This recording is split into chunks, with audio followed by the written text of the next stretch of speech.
और राज्यों में राजस्थान के सहित और सभी यूनियन टेरिटरीज में एसआईआर को लागू किया गया है। किस तरह से देखते हैं इसे? देखिए, समझ के परे हैं कि अनावश्यक रूप से क्यों इलेक्शन कमीशन ऑफ इंडिया ऐसे निर्णय करता है जिससे कि लोगों को शक पैदा होता है, संदेह पैदा होता है। अगर यही काम सभी पार्टियों को बुला के बात करके, पॉलिटिकल पार्टीज को बात करके अगर ये फैसला करते और सबका इन्वॉल्वमेंट होता उसके अंदर, ये स्थिति नहीं बनती। स्थिति बनती नहीं। कौन नहीं चाहेगा कि निष्पक्ष चुनाव हो और चुनाव की लिस्टें वो निष्पक्ष हो, सब पार्टियां चाहेगी। पर एक तरफा जो फैसले कर रहे हैं, सुप्रीम कोर्ट में केस चल रहा है, सब जुडिस मामला है, तब भी आपने शुरू कर दिया 12 राज्यों में और विपक्षी पार्टी को पूछ नहीं रहे हो, तो इसका मतलब आपकी मिली भगत खाली रूलिंग पार्टी के साथ में और किसी के साथ में नहीं है। ये नौबत क्यों आ रही है? ये नौबत क्यों आ रही है? हमें गर्व होना चाहिए कि हमारे यहाँ पर जो संविधान लागू हुआ, सबको वोट का अधिकार दिया गया।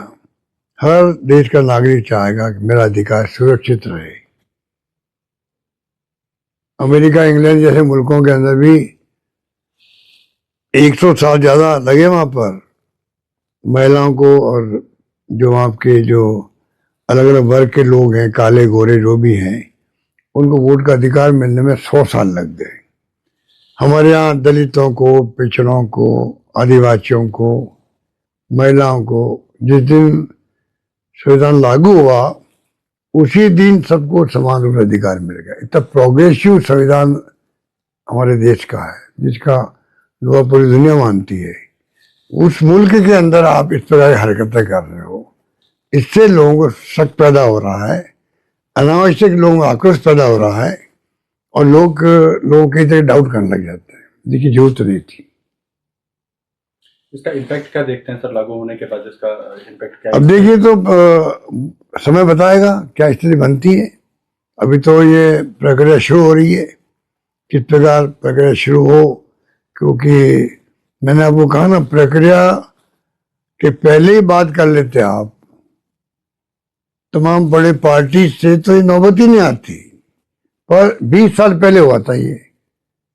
देश में कोई चर्चा है क्या 20 साल पहले कोई इस प्रकार के आरोप लगे हो इलेक्शन कमीशन पर, आरोप लगे हो या नौबत आई हो शक पैदा करने की?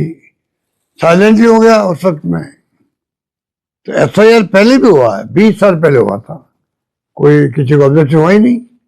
इस बार क्यों इलेक्शन कमीशन खुद पार्टी बनता जा रहा है, इसका जवाब उनको देना चाहिए देश को। सर, बिहार चुनाव की बात की जाए, बिहार चुनाव महागठबंधन जीतेगा।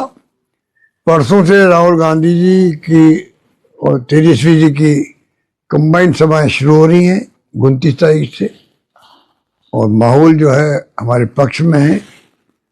20 साल से नीतीश कुमार जी जो है मुख्यमंत्री हैं, चाहे वो पहले बीजेपी के साथ थे, कभी कभी आरजेडी के साथ थे, वो अलग बात है, पर मुख्यमंत्री वही है।